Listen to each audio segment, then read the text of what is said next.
नमस्कार, crack Thrax के online classes में आपका हार्दिक अभिनंदन। मैं LR मोविया, फैकल्टी ऑफ मैथमेटिक्स, आपका हार्दिक स्वागत करता हूं। देखिए, आज हमारा मैट्रिक्स को लास्ट एंड में अपन देंगे। आज उसकी मिसलेनियस रह रही है, विविध रह रही है, तो आज विविध को कंप्लीट करेंगे, फिर उसके बाद में नेक्स्ट यूनिट अपन चालू करेंगे। तो आज इसको बिल्कुल कंप्लीट कर देंगे विविध सहित। तो विविध के क्वेश्चन करेंगे आज अपन। तो देखिए, क्वेश्चन नंबर 1 विविध का है, वो मैंने आपको करा रखा है। एबीसीडी के अंदर आपको किसी भी या तो 3.2 या 3.3 के अंदर एबीसीडी के अंदर यही सेम क्वेश्चन है, तो इसको तो कराने की कोई ज़रूरत नहीं है। सेम क्वेश्चन है, मैं करा चुका हूँ। क्वेश्चन नंबर 2 देखिए आप इसका। सिद्ध कीजिए कि बी डैश ए बी सममित अथवा विषम सममित होगी यदि ए सममित अथवा विषम सममित है। देखिए क्वेश्चन क्या कह रहा है। क्वेश्चन कह रहा है सिद्ध कीजिए कि बी डैश ए बी, ये कोई मैट्रिक्स है, बी डैश ए बी, ये सममित अथवा विषम सममित होगी यदि ए सममित अथवा विषम सममित है। ये कहना चाह रहा है कि सममित तब होगी जब ए और बी सममित होगी, यदि ए सममित अथवा विषम सममित है। यानी ये जब ए सममित होगी तब ये भी सममित होनी चाहिए, और ए विषम सममित होगी तब ये भी क्या होनी चाहिए, विषम सममित होनी चाहिए। क्वेश्चन को थोड़ा समझना। सिद्ध कीजिए कि यह एक सममित मैट्रिक्स होगी कब, जब ए एक सममित मैट्रिक्स होनी चाहिए। और क्या कह रहा है देखो, ए सममित अथवा विषम सममित है, और विषम सममित के केस में क्या होनी चाहिए, ये विषम सममित होनी चाहिए। तो देखिए अपने पास मैट्रिक्स क्या है, इसमें B dash A B, B dash A B, let हमने इसको कुछ नाम दे लिया, पी नाम। मैट्रिक्स का नाम क्या दे दिया अपन ने, पी नाम। पी अर्थात बी डैश ए बी एक सममित मैट्रिक्स होगी या विषम सममित मैट्रिक्स होगी। दोनों का निर्धारण इसके ट्रांसपोज से पता चलेगा। तो अपन इसका ट्रांसपोज कर लेते हैं। इसका ट्रांसपोज कर लिए, देखो पी डैश बराबर बी डैश ए बी और इसका डैश। देखिए मैंने इसको ए बी को अलग से कर लिया, और इसमें मैंने कोई प्रॉपर्टी नहीं तोड़ी बेटा। अपन मैट्रिक्स गुणा में सैचरी नियम कर सकते हैं अपन से, बी डैश ए बी, इसको अपन ऐसे भी लिख सकते हैं, और बी डैश ए और बी भी लिख सकते हैं, ऐसे भी अपन लिख सकते हैं। बी डैश को अलग और ए बी अलग कर सकते हैं गुणा में, या बी डैश ए को पहले और बी को बाद में, क्योंकि मैट्रिक्स गुणा में सैचरी नियम का पालन करती है। तो लिख सकते हैं अपन इसको। अब इसका ट्रांसपोज करते हैं अपन। इसका क्या करते हैं, ट्रांसपोज। तो पी डैश बराबर कितना आएगा, ट्रांसपोज की प्रॉपर्टी क्या थी अपने पास में, ए बी का ट्रांसपोज बराबर बी का ट्रांसपोज ए का ट्रांसपोज, यही थी अपने पास प्रॉपर्टी। ए बी का ट्रांसपोज बराबर बी का ट्रांसपोज गुणा ए का ट्रांसपोज। तो यहाँ पर बी की जगह कौन है, ए बी, बी की जगह कौन है, ए बी। तो क्या आएगा हमारा, ए बी का ट्रांसपोज और इसमें बी डैश का भी ट्रांसपोज, बी डैश का भी ट्रांसपोज। देखो ए बी का ट्रांसपोज बराबर बी का ट्रांसपोज ए बी और ए का ट्रांसपोज। तो यहाँ पर बी की जगह कौन है हमारा, ए बी, यानी ए बी का ट्रांसपोज और गुणा बी का ट्रांसपोज, सॉरी ए का ट्रांसपोज, ए की जगह कौन है हमारा, बी डैश है। तो करो इसको, देखो क्या आएगा, बी पी डैश बराबर, अब देखिए इसको क्या लिखेंगे, बी का ट्रांसपोज ए का ट्रांसपोज, और ये देखिए प्रॉपर्टी क्या थी अपने पास में, ए का ट्रांसपोज बराबर कितना आता है, ए। तो यहाँ पर बी के ट्रांसपोज का ट्रांसपोज क्या करेगा, बी आएगा। ये हमारे पास में पी का ट्रांसपोज आया है। देखिए ये हमारे पास में क्या आ गया, पी का ट्रांसपोज, पी मतलब है बी डैश ए बी का ट्रांसपोज, पी मतलब है बी डैश ए बी का ट्रांसपोज। अब देखिए यदि कंडीशन अलग है आपकी, यदि एक ऐसी हो सममित, सममित अवयव हो, यदि मैट्रिक्स एक ऐसी हो सममित मैट्रिक्स, अगर मैट्रिक्स ए सममित मैट्रिक्स होगी, ऐसी स्थिति में तो ए डैश किसके बराबर होगा, ए के। अगर ए डैश ए के बराबर है तो हम क्या लिख सकते हैं इस इक्वेशन में, लिख सकते हैं पी डैश बराबर कितना आएगा, बी डैश और ए डैश की जगह क्या लिख सकता हूं मैं, ए और ए बी। देख लीजिए आपको क्या मिल गया, पी के बराबर ही मिल गया कि नहीं मिल गया, यानी पी डैश किसके मिल गया, बराबर पी के। यानी अतः पी अर्थात, पी मतलब कौन, बी डैश ए बी, अर्थात बी डैश ए बी कैसी हुई, सममित अवयव। कैसी हो गई आपकी, सममित मैट्रिक्स हो गई। समझ में आया कि नहीं आया। देखो क्वेश्चन क्या कह रहा था आपका, कि यह एक सममित मैट्रिक्स होनी चाहिए कब, जब ए सममित मैट्रिक्स हो, और ये विषम सममित होनी चाहिए कब, जब ए विषम सममित मैट्रिक्स हो। तो सममित और विषम सममित का अपन निर्धारण कर सकते हैं ट्रांसपोज करके। तो अपन ने इसका क्या कर दिया, ट्रांसपोज कर दिया। तो देखो बी डैश ए बी का ट्रांसपोज, तो अपने पास प्रॉपर्टी है कि ए बी का ट्रांसपोज बराबर पहले बी का ट्रांसपोज और फिर ए का ट्रांसपोज। तो यहाँ पर पहले किसका ट्रांसपोज होगा, बी की जगह तो हमारा ए बी है, यानी ए बी का ट्रांसपोज गुणा में बी डैश का ट्रांसपोज। अब देखो ए बी का ट्रांसपोज क्या होगा, वही बी का ट्रांसपोज ए का ट्रांसपोज और बी डैश का भी डैश, कितना आएगा हमारा बी। अब कंडीशन पहली क्या कि यदि हम ए को कैसी मैट्रिक्स मान ले, सममित मैट्रिक्स, सममित मैट्रिक्स मान लेंगे तो ऐसी स्थिति में ए डैश किसके बराबर होगा, ए के। अगर ए डैश ए के बराबर होगा तो यहाँ पर ए लिखते हैं अपन को क्या मिल गया, पी मैट्रिक्स मिल गई पी डैश के बराबर में। अब दूसरी कंडीशन क्या है, देखो यदि ए कैसी है, विषम सममित,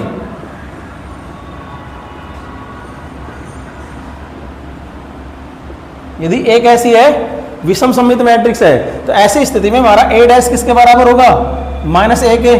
और ए डैश की जगह यहां पर माइनस ए लिख के देखो तो कितना आएगा। तो बाई इक्वेशन फर्स्ट, समीकरण फर्स्ट से क्या मिलेगा अपन को, पी डैश बराबर बी डैश गुणा ए डैश की जगह क्या लिखेंगे अपन, माइनस ए, और कौन है अपने पास, बी। अब माइनस को बाहर लिख सकते हैं अपन, गुणा में है ही, तो पी डैश किसके बराबर है, माइनस का बी डैश ए और बी। और देखो बी डैश ए बी क्या बन रहा है हमारा, P, B dash A B क्या बन रहा है हमारा, पी, यानी पी डैश बराबर किस तरह बन गया, माइनस का पी। अगर पी डैश माइनस का पी हो गया, अगर पी डैश किसके बराबर हो गया, माइनस का पी, इसका मतलब क्या हुआ, पी एक विषम सममित मैट्रिक्स है। पी क्या हो गई, विषम सममित मैट्रिक्स, यानी पी कैसी हुई हमारी, विषम सममित मैट्रिक्स, और विषम सममित पी हो गई, और पी मतलब कौन, बी डैश ए बी, अर्थात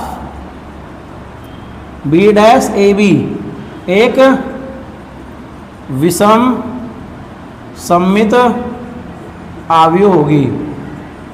यही अपन को सिद्ध करना था, यही अपन को सिद्ध करना था कि अगर बी डैश ए बी सममित मैट्रिक्स होनी चाहिए कब, जब ए सममित मैट्रिक्स हो, और बी डैश ए बी अपनी क्या होनी चाहिए, विषम सममित, जब ए हमारी विषम सममित मैट्रिक्स हो। तो अपन ने इसका ट्रांसपोज किया, उसके बाद में दो अलग अलग कंडीशन ली। तो अगर सममित के केस में तो सममित ही आ गया, और अगर ए विषम सममित केस में विषम सममित आ गया। तो नोट कर लो इस क्वेश्चन को, कोई डाउट हो तो पूछ लो। अब देखो नेक्स्ट क्वेश्चन,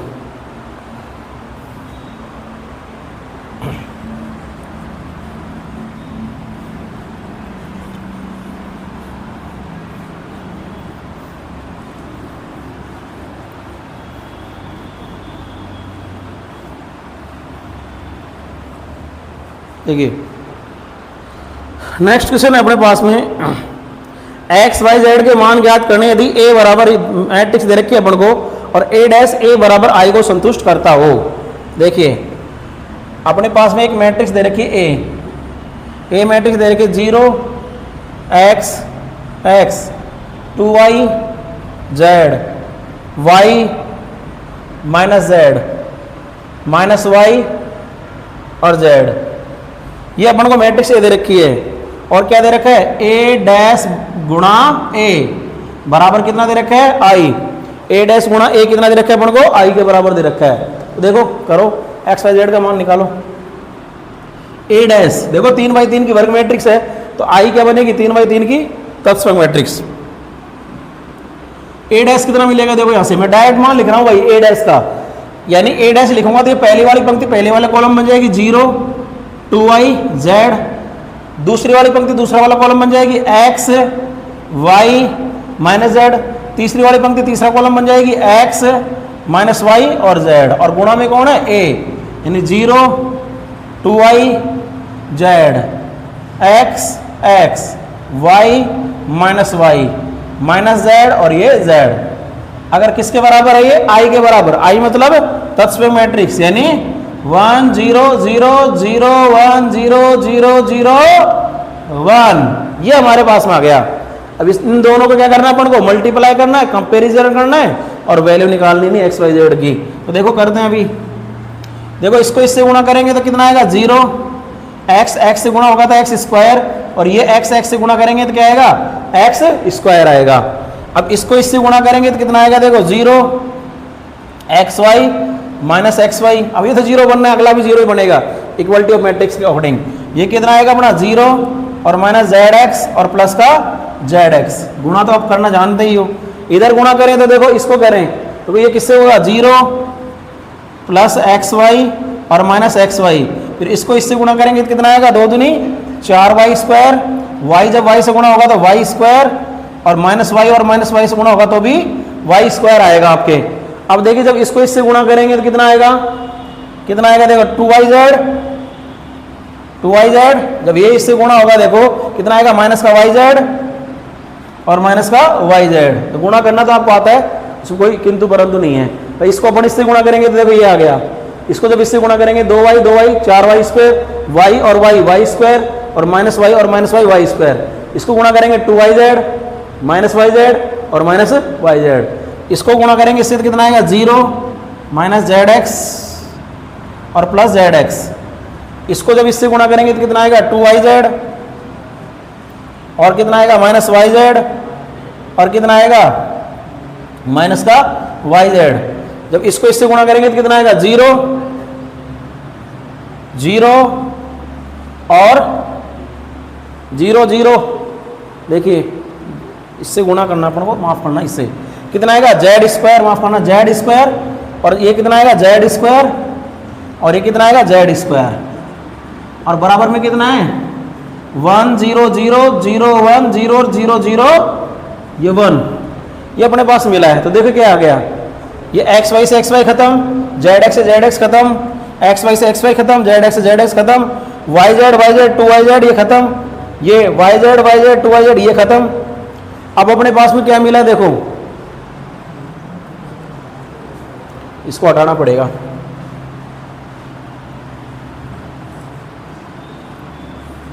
क्या मिला देखो, या तो क्या मिला अपन को 2x² 0 और 0, यहां पर कितना मिला 0 और 4 5 6y², और यहां पर क्या मिला 0, यहां पर मिला 0 0 और 3z², 0 0 और 3z², बराबर कितना अपने पास में है 1 0 0 0 1 0 और 0 0 1, ये अपने पास में है। अब दो मैट्रिक्स अगर बराबर होते हैं तो उनके संगत एलिमेंट बराबर होते हैं, संगत घटक बराबर होते हैं। अगर ये दोनों मैट्रिक्स बराबर है तो इनके संगत घटक बराबर होने का मतलब है कि ये वाला एलिमेंट बराबर हो जाएगा, ये वाला एलिमेंट बराबर हो जाएगा, और ये वाला एलिमेंट बराबर हो जाएगा। यानी कितना आएगा अपना 2x² बराबर कितना आएगा 1, तो x² का मान कितना आएगा 1/2, तो x बराबर कितना आएगा ±1/√2। ऐसे ही 6y² किसके बराबर आएगा आपके 1 के, तो y² का मान कितना आएगा 1/6, तो यहाँ से y का मान कितना आएगा 1/6 रूट प्लस माइनस, ऐसे कितना आएगा हमारा 3z² बराबर कितना आएगा 1, यानी z² बराबर कितना आएगा 1/3, यानी z बराबर कितना आएगा 1/√3। इस तरीके से क्वेश्चन आपके बोर्ड में देखे जा सकते हैं, ध्यान रखना। तो ये x y z की वैल्यू है। अगला क्वेश्चन देखो क्या है,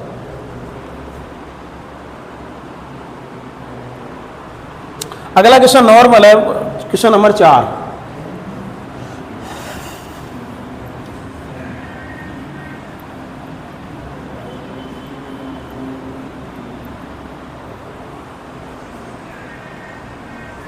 देखिए x के किस मान के लिए x की वैल्यू पूछी इसमें, यहाँ पर मेरे दे रहे 1 2 1, ये आपकी रो मैट्रिक्स है, ये आपके हैं पास में 1 2 0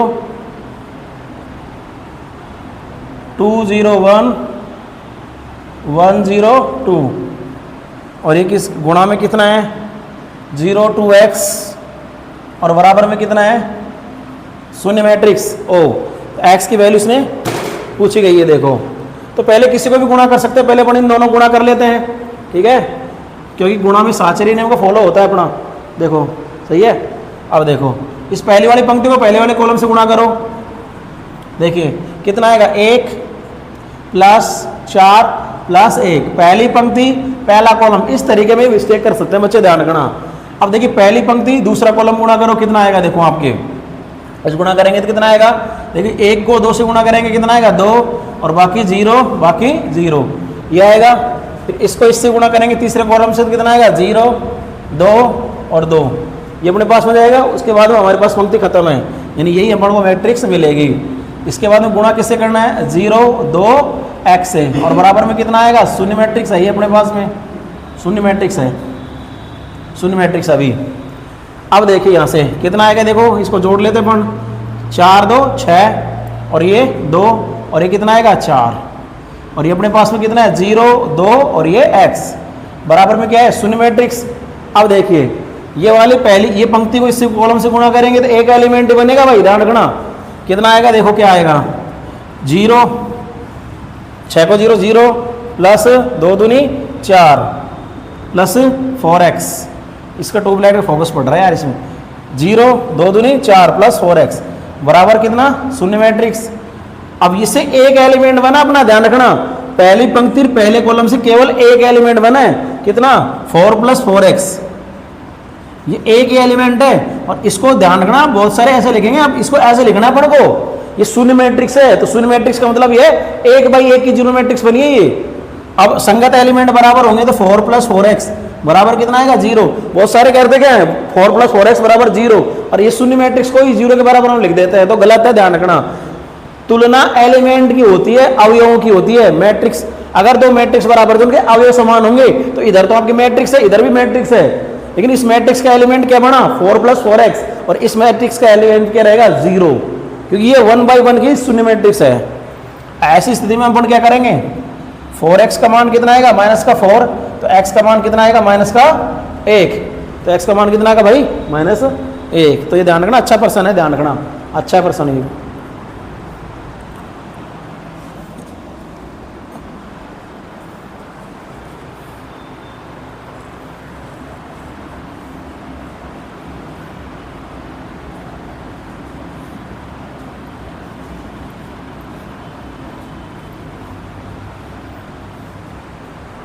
अगला क्वेश्चन देखो, इस तरीके के क्वेश्चन तो मैंने आपको बहुत सारे करा रखे हैं। यदि ए मैट्रिक्स दे रखी है आपको तो सिद्ध कीजिए a² - 5a + 7i बराबर 0 मैट्रिक्स। इस तरीके के क्वेश्चन मैंने बहुत ही करा रखे हैं आपको। और छठा वाला क्वेश्चन बिल्कुल सेम अभी जो करा है वैसे के वैसे ही है। देखो पांचों क्वेश्चन क्या है, तो इस तरीके में टाइम खराब करने का कोई मतलब नहीं है। पांचों क्वेश्चन ये अपने पास में ए मैट्रिक्स बराबर दे रखा है अपन को 3 -1 1 और 2, और आपको प्रूव क्या करना है इसमें a² - 5 times of a + 7i बराबर शून्य मैट्रिक्स। तो इस तरीके से अपन ने प्रश्नावली में बहुत क्वेश्चन किए थे, तो इनमें तो कोई टाइम खराब करना मैं नहीं चाहता हूँ, ठीक है। और इसके बाद में अगला क्वेश्चन क्या है, बिल्कुल डिक्टो u के u।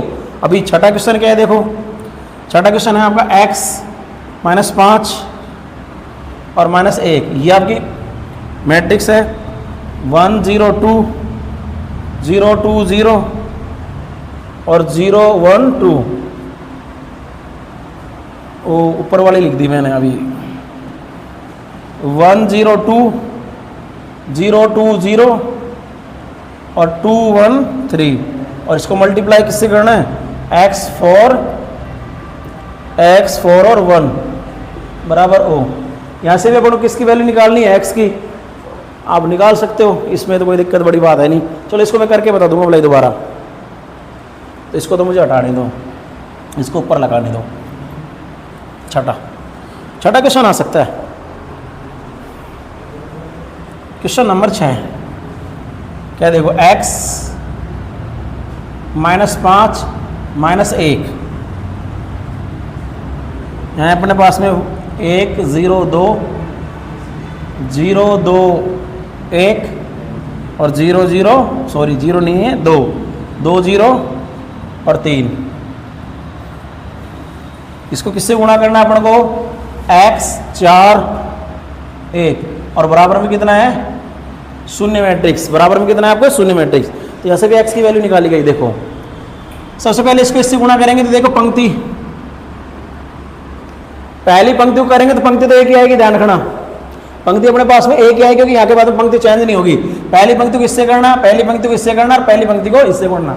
करो कितना आएगा x गुणा 1 x, ये कितना आएगा 0, ये कितना आएगा -2, एक एलिमेंट बन गया। पहली पंक्ति को दूसरे कॉलम से करना कितना आएगा 0 -10 और फिर ये 0, इसको इससे गुणा करो कितना आएगा 2x -5 और -3, ये अपने पास गुणनफल आ गया 2x -5 और -3, और इसको किससे गुणा करना फाइनली x 4 1 से, और बराबर कितना है 0 मैट्रिक्स। अब देखिए कितना आएगा ये x माइनस 2, ये ध्यान रखना एक एलिमेंट है, ये कितना आएगा -10, और ये कितना है अपने पास में 2x माइनस 8, और मल्टीप्लाई किससे करना है x 4 और 1 से, और बराबर में क्या है 0 मैट्रिक्स, बराबर में क्या है 0 मैट्रिक्स। अब देखिए इस पहली पंक्ति पहले कॉलम को गुणा करेंगे तो केवल एक एलिमेंट बनेगा, तो करो गुणा कितना आएगा देखो, इस पहले एलिमेंट करेंगे तो x गुणा x माइनस 2, अगर डायरेक्ट गुणा कर सकते हो आप, इसको इससे गुणा करो कितना आएगा x स्क्वायर माइनस 2x, इसको इससे गुणा किया कितना आएगा x स्क्वायर माइनस 2x, फिर इसको इससे गुणा करेंगे तो कितना आएगा -40, इसको इससे गुणा करेंगे तो कितना आएगा 2x माइनस 8। ये एक एलिमेंट बना है, ध्यान रखना पहली पंक्ति पहले कॉलम से केवल एक एलिमेंट बना है, एक एलिमेंट है, तो यहाँ पर भी क्या लिखोगे आप बराबर 0 मैट्रिक्स के लिए क्या लिखेंगे 1 बाई 1 की 0 मैट्रिक्स, तो ये आपको किसके बराबर करना है 0 के। अब देखिए कितना आ गया हमारे पास में x स्क्वायर, तुलना कर रहे हैं भाई, दो मैट्रिक्स बराबर है तो उनके संगत अवयव बराबर होंगे, तो x स्क्वायर और ये देखो खत्म ही हो गया आपका 2x माइनस 2, कितना बच गया माइनस का 48, और बराबर कितना आ गया 0।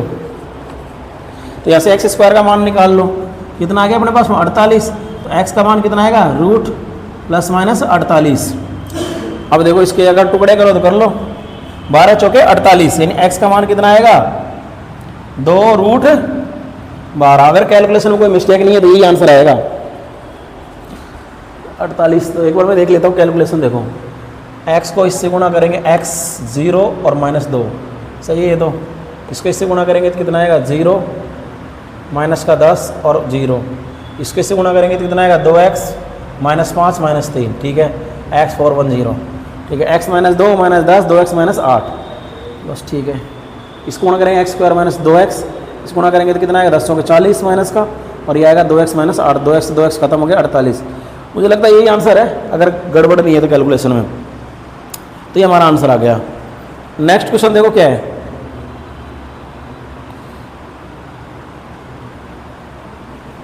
देखो ये 7वां क्वेश्चन है, इस तरह के क्वेश्चन बोर्ड कभी पूछती भी नहीं है, बना के मैं बता देता हूं अभी।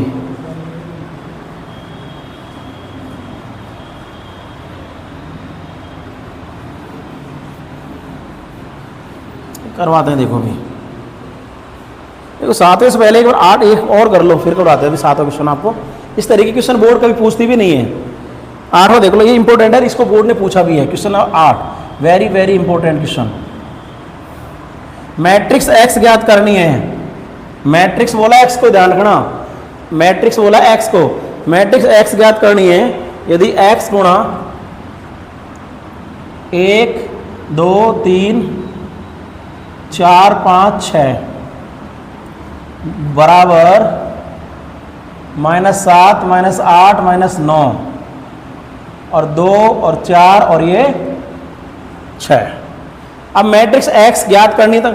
अब इसको इस तरीके क्वेश्चन पूछने का एक रीजन है बेटा, बहुत सारे बच्चे तो इस x से इसके अंदर गुणा कर लेंगे, जबकि x क्या एक मैट्रिक्स है, x क्या एक मैट्रिक्स, तो मैट्रिक्स लेनी क्या पड़ेगी, अब आपको देखना पड़ेगा। देखो थोड़ा समझने की कोशिश करो, ये जो मैट्रिक्स है ये कितने की है 2/3 की है, और ये जो मैट्रिक्स मिल रही है ये भी अपन को 2/3 की मिल रही है, ध्यान समझना। ये जो मैट्रिक्स है वो 2/3 की, ये भी मैट्रिक्स 2/3 की है। अब यहाँ पर भी कोई मैट्रिक्स होगी, उसकी भी कुछ न कुछ तो कोटि होगी भाई, उसकी भी कुछ न कुछ कोटि होगी। और अगर इन दोनों को गुणा पॉसिबल है तो इसका मतलब अगर यहाँ पर 2 है तो यहाँ पर कॉलम भी कितने होंगे 2, यहाँ पर कॉलम भी कितने होंगे बेटे 2। अगर यहाँ पर कॉलम में 2 है तो यानी इन दोनों के गुणा से जो मैट्रिक्स मिलेगी वही तो मैट्रिक्स ये है। ध्यान समझने की कोशिश करना भाई, अगर इन दोनों मैट्रिक्स को गुणा किया है तो तभी पॉसिबल होगा जब इसमें कॉलम की संख्या और इसकी पंक्ति संख्या बराबर होगी। यानी अगर यहाँ पर 2 तो इसमें कॉलम कितने होंगे 2, कॉलम कितने होंगे 2।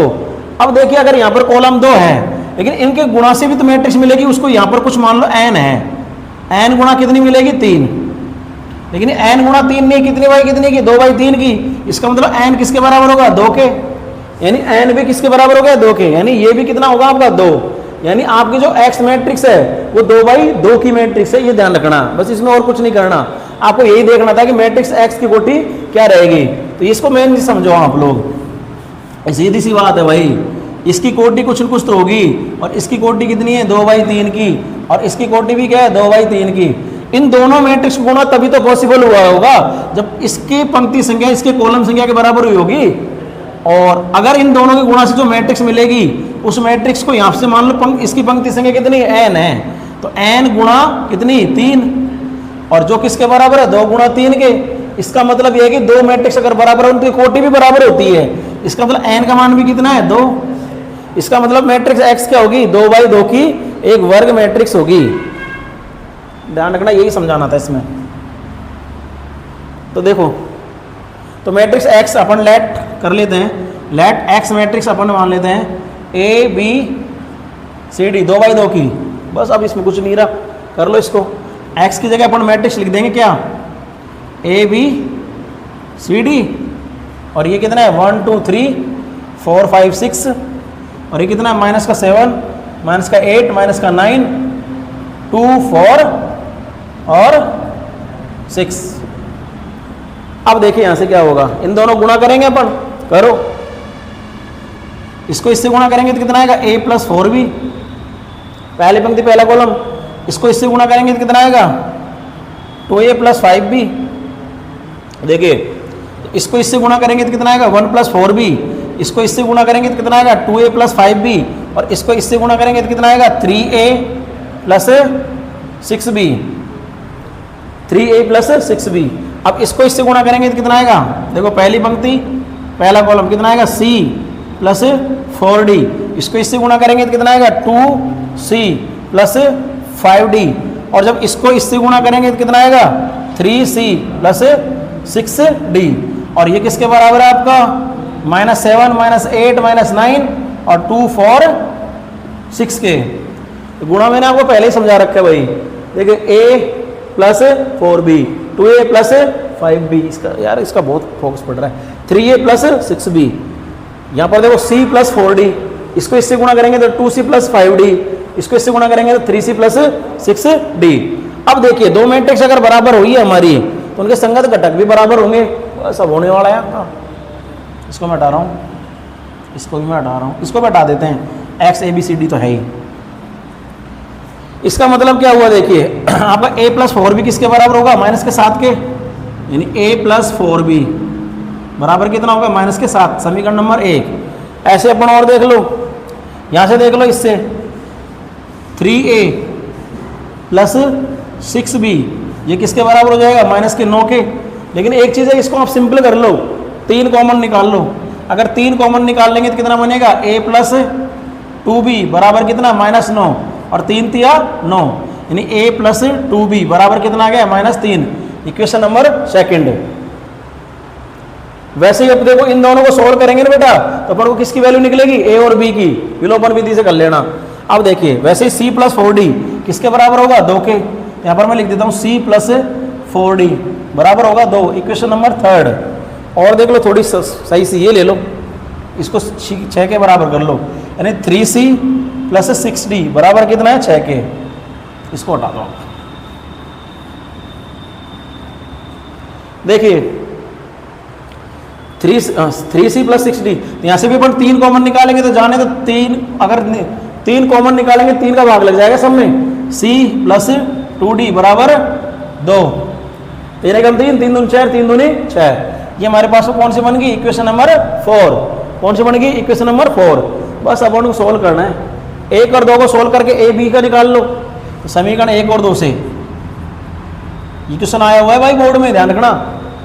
a प्लस 4b बराबर कितना है माइनस का 7, और a प्लस 2b ये बराबर कितना है माइनस का 3।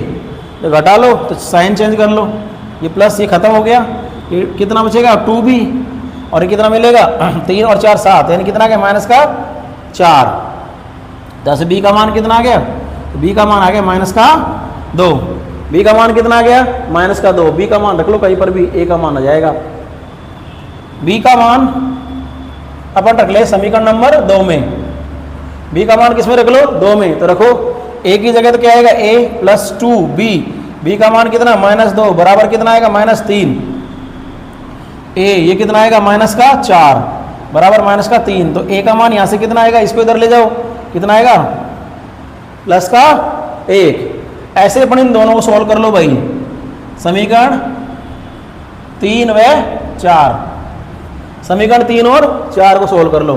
तो कितना आएगा c प्लस 4d बराबर कितना 2, और सी प्लस 2d बराबर कितना 2। देखिए यहाँ से तो कुछ वैल्यू मिल रही है अपन को, 0 मिल रही है, सी लगभग डी की तो वैल्यू। घटा लो भाई, ये माइनस और ये माइनस, तो ये खत्म हो जाएगा। क्या मिलेगा अपना 4d में से 2d घटेगा कितना आएगा 2d बराबर कितना आएगा 0। नहीं d का मान कितना आ गया 0, d का मान कितना आ गया अपने 0। अगर d का मान 0 आ गया तो d का मान रख लो या कहीं पर भी इसमें रख लो, d का मान किसमें रख लो 4 में। अगर d का मान 4 में रखेंगे तो कितना आएगा c प्लस 2d की जगह कितना 0 बराबर 2। तो c का मान कितना आ गया अपने पास में 2। तो अपने पास में a का आ गया, b का आ गया, c का आ गया और d का आ गया। बस अब अपने पास में x मैट्रिक्स लिख लो आप आराम से। देखो मैं यहाँ पर लिख देता हूँ आप, ये क्वेश्चन अच्छा था, बोर्ड में आया भी है। आपके x मैट्रिक्स क्या बनी यहाँ से, x matrix A B C D थी अपनी। a का मान कितना है अपने पास में 1, b का मान कितना है -2 और c का मान कितना है 2 और d का मान कितना है 0। तो ये हमारे x मैट्रिक्स ने पूछी थी। बच्चे ये गड़बड़ कर सकते थे, x को अंदर गुणा कर लेते, जबकि x अंदर गुणा नहीं होगा क्योंकि x एक मैट्रिक्स है। थोड़ा सा ध्यान रखना। ये हो गया आपका। अगला देखो, ये कंप्लीट हो गया। अब आपके MCQ है इसके अंदर 2 1 2, तो देख लो उनको।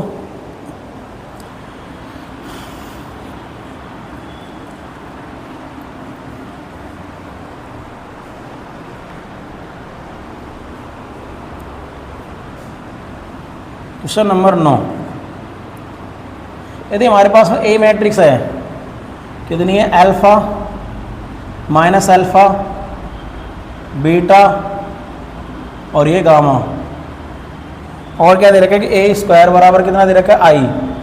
कह रहा है कि क्या इसमें सही है अल्फा बीटा अल्फा और ये गामा माइनस अल्फा। ए स्क्वायर बराबर आई दे रखा है तो क्या सही है, तो देखो करना पड़ेगा भाई इसको। ए स्क्वायर का मतलब ए गुणा ए किसके बराबर दे रखा है आई के, यहाँ से ए गुणा ए कितना आएगा देखो अल्फा बीटा गामा और minus alpha, alpha beta gamma और माइनस अल्फा, और आई हमारी क्या बनेगी 1 0 0 1, ये बन जाएगी। अब गुणा करो, पहली पंक्ति पहला कॉलम कितना आएगा हमारे पास में alpha square plus beta gamma, पहली पंक्ति दूसरा कॉलम करो कितना आएगा बीटा अल्फा बीटा और माइनस अल्फा बीटा, वो तो 0 बनना है। इसको इससे गुणा करेंगे तो कितना आएगा अल्फा गामा, और इसको कितना करेंगे तो माइनस का अल्फा गामा। इसको इससे गुणा करो कितना आएगा बेटा beta gamma plus alpha square. यहाँ पर कितना आ गया 1 0 और 0 और 1, ये इससे कैंसिल ये इससे कैंसिल। देखो यहाँ पर भी कह रहा है alpha square plus beta gamma, यहाँ पर भी कह रहा है alpha square plus beta gamma, और अगर तुलना करेंगे तो किसके बराबर हो जाएगा 1 के। यानी क्या निष्कर्ष निकला यहाँ से, अगर दो मैट्रिक्स बराबर है तो उनके संगत घटक समान होंगे, यानी alpha square plus beta gamma बराबर कितना 1। तो ऑप्शन नंबर जो भी है वो देख लो आप। अच्छा पक्षांतर कर रखा है तो क्या दे रखा है alpha square plus beta gamma, इसमें 1 माइनस, हाँ तो 1 ऐसे कर लो, यहाँ पर 0 बच जाएगा तो 1 minus alpha square minus beta gamma बराबर कितना आएगा 0। ये देख लो option number C, 1 minus alpha square minus beta gamma बराबर 0, यानी ऑप्शन नंबर सी इसका राइट रहेगा आपका। बाकी में तो देखो 1 माइनस अल्फा स्क्वायर प्लस, नहीं बी नहीं हो सकता, ये भी नहीं हो सकता और डी भी नहीं हो सकता आपका। अभी क्वेश्चन नंबर 10, क्वेश्चन नंबर 10 अभी मैंने आपको बताया ही था, आपको एमएसएड वाली क्लास के अंदर क्वेश्चन नंबर 10 करा रखा है मैंने, जो एमसीक्यू वाली क्लास थी।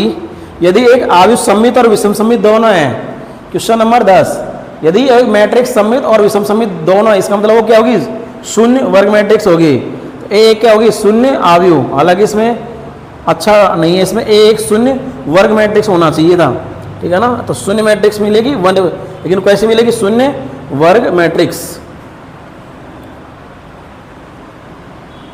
क्वेश्चन नंबर 11, ए एक वर्ग मैट्रिक्स इस प्रकार है कि ए स्क्वायर बराबर किसके बराबर है ए के।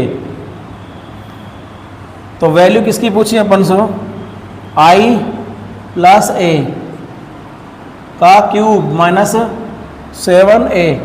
ये किसके देखो एबीसीडी के अंदर है, इसके अंदर है ना, तो मैं आपको एक चीज़ समझाने की कोशिश कर रहा हूँ, इसको मैं शॉर्ट में कर दूंगा क्वेश्चन को।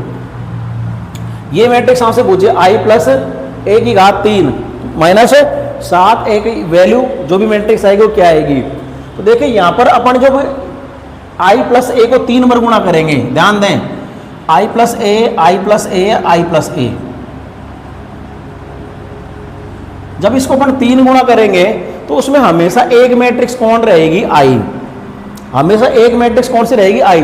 इस अपन इसको इससे गुणा करेंगे तो क्या आएगा, आई स्क्वायर, आई ए आई, और फिर ए स्क्वायर आएगी। फिर इससे गुणा करेंगे आप, तो यहाँ से आपको नहीं लगता कि आई किसी मैट्रिक्स में क्रम विनिमय नियम को डिस्टर्ब नहीं करती है। जैसे आई इंटू ए या ए इंटू आई, ये हमेशा किसके बराबर होता है बेटा, ए के। तो आई क्रम विनिमय नियम में आपको डिस्टर्ब नहीं करेगी। आई गुणा ए लिख दो, आई ए गुणा आई लिख दो, उससे कोई फर्क नहीं पड़ता। तो अगर उससे फर्क नहीं पड़ेगा तो आप इसका डायरेक्ट होल क्यूब खोल सकते हो, डायरेक्ट खोल सकते हो, क्योंकि अपन को यहाँ पर क्रम विनिमय की दिक्कत आ रही थी, लेकिन क्रम विनिमय की दिक्कत इसलिए नहीं आएगी क्योंकि आई है दूसरी मैट्रिक्स गुणा होने वाली, इसलिए कोई दिक्कत नहीं आएगी आपको। तो a cube b cube 3a square b यानी 3i square a, 3a square b plus 3ab square, 3ab square और माइनस 7a। एबेसेदा के अंदर है इसलिए बोल रहा हूँ मैं, अगर डिटेल में है तो डिटेल में ही करना पड़ता है इसको, लेकिन ये तो हमारा एबेसेदा में है तो डिटेल में करने की कोई जरूरत इसको नहीं है। देखो आपने a प्लस बी का होल क्यूब का सुना होगा, ए क्यूब, देखो मैं खुद कह रहा हूँ बेटा कि ऐसे नहीं होता है मैट्रिक्स में, मैं खुद बोल रहा हूँ, लेकिन चूंकि हमारे पास में सेकंड मैट्रिक्स कौन सी है, आई मैट्रिक्स, तो इस आई मैट्रिक्स गुणा में उल्टा सुल्टा गुणा हो जाती है ना, तो उसमें वो डिस्टर्ब नहीं करती है, क्योंकि ए गुणा आई लिख दो चाहे आई गुणा ए लिख दो, कोई फर्क नहीं पड़ता, ए ही आता है। तो यहाँ पर आई का केस है इसलिए मैं फायदा लेने वाला था ना, वरना अपन को 3 बार गुणा ही करना पड़ता, ध्यान रखना। तो a cube plus b cube plus 3a square b plus 3ab square. अब देखो मैंने अगर आपको बताया हो तो ध्यान रखना, और नहीं बताया ध्यान रखना, आई की घात n हमेशा कितना आता है, आई, कितने भी घात कर लो आई की घात n हमेशा आई आता है, यानी ये कितना आएगा, आई। अच्छा ए क्यूब की बात करें तो देखो ए क्यूब का मतलब क्या हो गया भाई, ए स्क्वायर गुणा ए क्यूब का मतलब कितना आ गया, ए स्क्वायर ए, और ए स्क्वायर का मान किसके बराबर है, ए के, यानी ए क्यूब का मान कितना आ गया, ए गुणा ए। भाई ए स्क्वायर का मान किसके बराबर बता रखा है, ए के, और ए क्यूब का मान अब किसके बराबर हो गया, ए स्क्वायर के, लेकिन ए स्क्वायर का मान फिर कितना बता रखा है, ए, यानी ए क्यूब किसके बराबर आ गया आपका, ए के ही बराबर आ गया, किसके बराबर आ गया, ए के, यानी ये तो क्या बन गया, ए। दूसरी बात है आई की घात n कितना ही कर दो, आई आएगा, और आई को a से गुणा करेंगे तो भी कितना आएगा, a आएगा, 3a बनेगा ये, प्लस आई को किसी से भी गुणा करें तो कोई फर्क नहीं पड़ता, और a स्क्वायर किसके बराबर है, a के, ध्यान रखना, a स्क्वायर किसके बराबर है, a के, यानी अगर मैं बात करूं तो इसको अपन क्या लिख सकते हैं, 3 इंटू ए माइनस 7 इंटू ए। अरे समझ में आया कि नहीं आया भाई, आई स्क्वायर का मान कितना आ जाता, आई तो आता, तो आई स्क्वायर की जगह अपन आई रखते तो आई इंटू ए भी कितना होता, ए ही होता, आई इंटू ए कितना आता, ए, तो मैंने यही लिखा है, आई का मान तो आई, ए स्क्वायर का मान कितना, ए, तो ए गुणा आई भी कितना आता, ए ही आता, तो वही लिख रखा है मैंने। तो देखो कितना आएगा, 3 और 3 6 और 1 7, 7 ए कटते नहीं है, लेकिन मैं बता रहा हूँ एबेसेदे में है, फिर भी कटते नहीं है, मैं पहले ही बोल रहा हूँ। 3 और 3 6 और 1 7a, 7a प्लस आई माइनस 7i। अब देखिए यहां से अगर बात करें तो जैसे शून्य मैट्रिक्स बन जाएगी, और शून्य मैट्रिक्स को जोड़ो तो कोई फर्क नहीं पड़ता, यानी क्या मिलेगा अपन को, आई आएगा, आई ऑप्शन नंबर जो भी है, यानी ऑप्शन नंबर सी इसका राइट आंसर होगा। ऑप्शन नंबर सी इसका क्या रहेगा, राइट आंसर। अब एक क्वेश्चन इसमें मैंने छोड़ दिया, हालांकि ये क्वेश्चन एग्जाम में इतना इंपॉर्टेंट है भी नहीं, इस तरीके के आते भी नहीं है, और इस तरीके के क्वेश्चन मैंने आपको करा भी रखे हैं अपने बुक, उसके अंदर एक्सरसाइज थी तो उसमें इस तरीके क्वेश्चन करवा रखे हैं, और मैं थोड़ा सा बता भी देता हूं क्योंकि टाइम हो गया क्लास का पूरा। तो देखो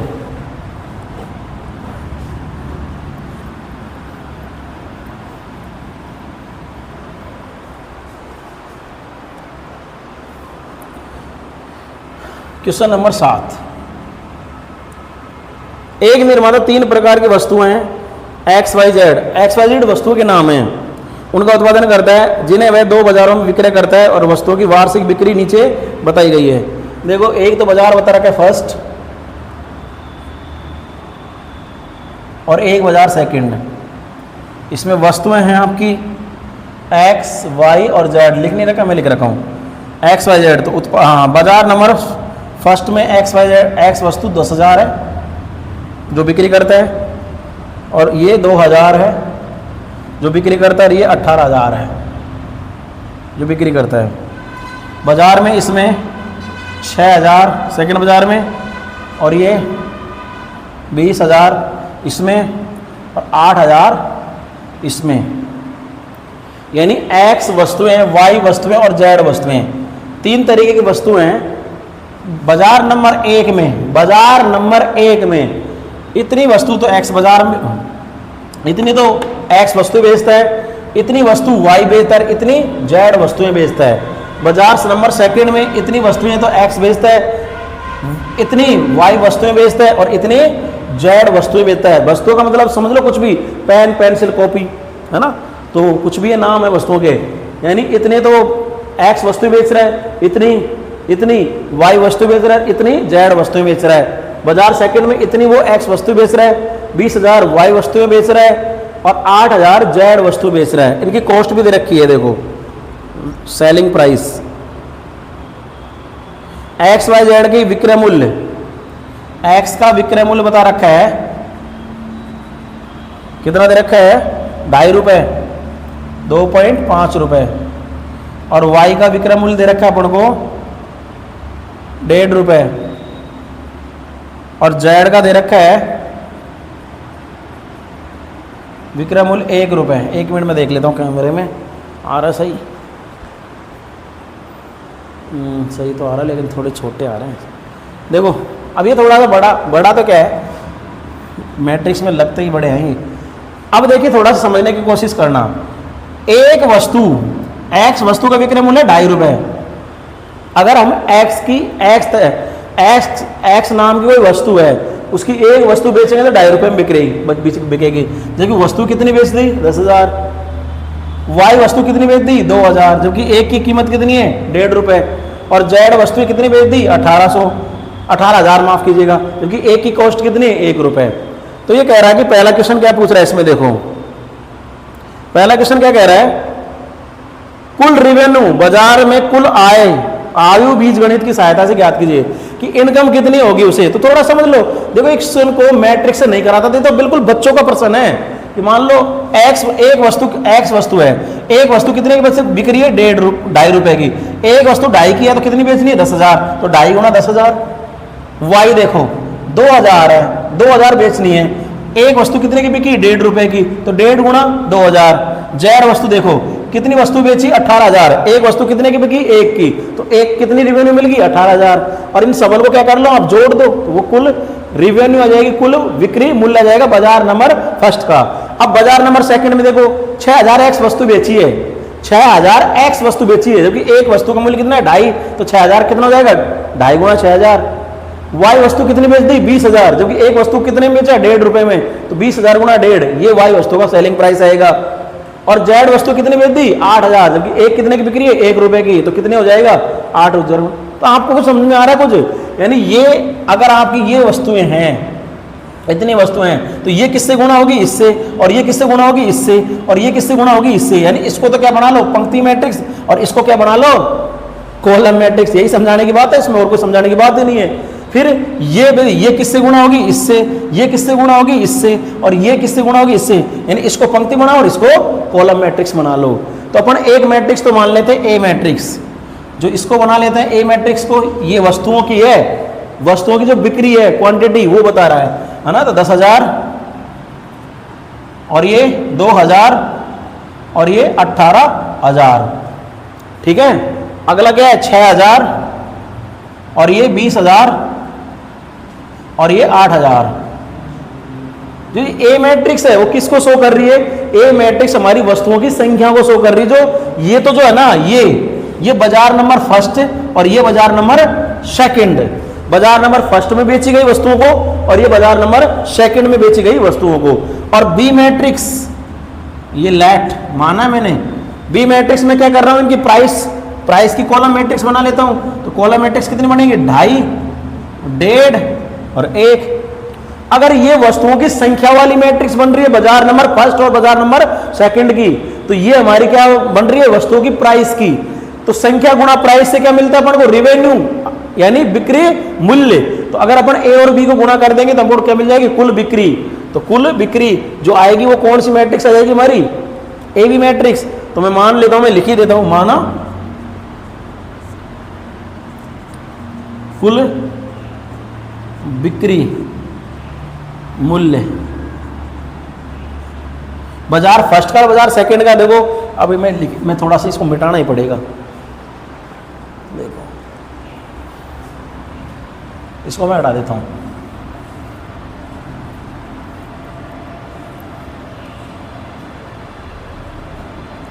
कुल बिक्री, बिक्री से प्राप्त आयु, यानी बिक्री से प्राप्त मैट्रिक्स मिलेगी, है ना, बिक्री से प्राप्त अपन कह सकते हैं प्राप्त मैट्रिक्स या आयु। हाँ बिल्कुल सही है। वो कौन सी बन जाएगी अपन, ए बी बन जाएगी। क्या बन जाएगी, ए बी मैट्रिक्स बन जाएगी। तो ए बी मैट्रिक्स क्या बनेगी हमारी, बताओ। 10,000, 2,000, 18,000, क्वेश्चन आते हैं नील, 6,000, 20,000 और ये 8,000। इसको गुणा किससे करना है, बी यानी इससे 2.5, 1.5 और ये 1। तो जब आप गुणा करोगे इसको, तो आप करना इस चीज़ को गुणा करना, क्योंकि वीडियो थोड़ा और बड़ा हो जाएगा ये भी। जब आप इनको गुणा करोगे, तो जब ये वाली गुणा होगी इससे, तो यानी आपकी बाजार नंबर फर्स्ट से कुल रेवेन्यू मिलेगी, कुल विक्रय मिलेगी। और जब ये इससे गुणा होगा, तो इससे ये सेकंड वाली पंक्ति किससे गुणा होगी, इससे। जब बाजार नंबर सेकंड से प्राप्त कुल इनकम मिलेगी आपको, ठीक है। तो इस तरीके से आप दोनों बाजार की इनकम मिल जाएगी आपको अलग अलग। इसी के सेकंड क्वेश्चन क्या कह रहा है, देखो सेकंड क्वेश्चन में क्या निकालना है, उपरोक्त 3 वस्तुओं प्रत्येक की लागत कॉस्ट। देखो ये तो बिक्री मूल्य मिलेगा अपन को, और लागत कॉस्ट कितनी है, लागत कॉस्ट है 2 रुपए, 1 रुपए और 50 पैसे। तो कुल ग्रॉस प्रॉफिट निकालना है। तो ग्रॉस प्रॉफिट निकालना है, तो देखो क्या करोगे आप, अपने पास में जो ए मैट्रिक्स बनाई थी अपन ने, तो ए मैट्रिक्स तो ये है ही अपने पास में, 10,000, 2,000 और 18,000।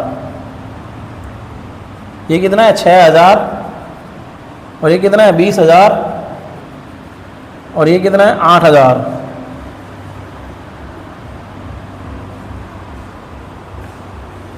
अब देखिए अगला क्या कह रहा है कि मान लो इन वस्तुओं पर कुछ कॉस्ट भी आ रही है, एक्स वाई जेड, इस पे भी कॉस्ट आ रही है। अब कॉस्ट कितनी आ रही है, 2 रुपए, 1 रुपए और 50 पैसे।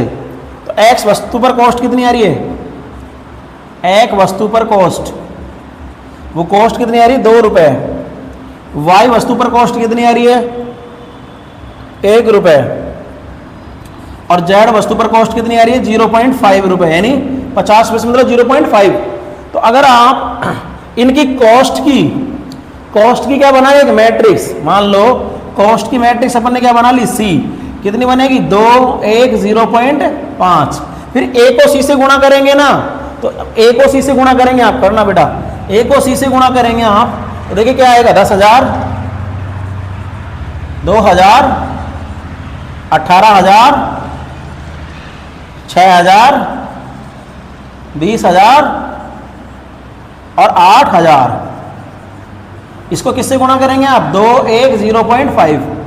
तो यहां से क्या मिलेगा आपको, यहां से आपको अलग अलग बाजारों, जैसे ये मिलेगी आपको, ये बाजार फर्स्ट, और फिर यहां से मिलेगी बाजार सेकंड। बाजार फर्स्ट और बाजार सेकंड से जो वस्तु बेची गई उनकी लागत मूल्य मिलेगा। क्या मिलेगा, लागत मूल्य। लागत मूल्य तो यहां से मिल जाएगा और विक्रय मूल्य यहां से मिल जाएगा। तो आप क्या कर लेना, घटा लेना, आपको कुछ प्रॉफिट मिल जाएगा बाजार फर्स्ट का और कुछ प्रॉफिट मिलेगा बाजार सेकंड का, और दोनों प्रॉफिट को क्या कर लेना, जोड़ लेना।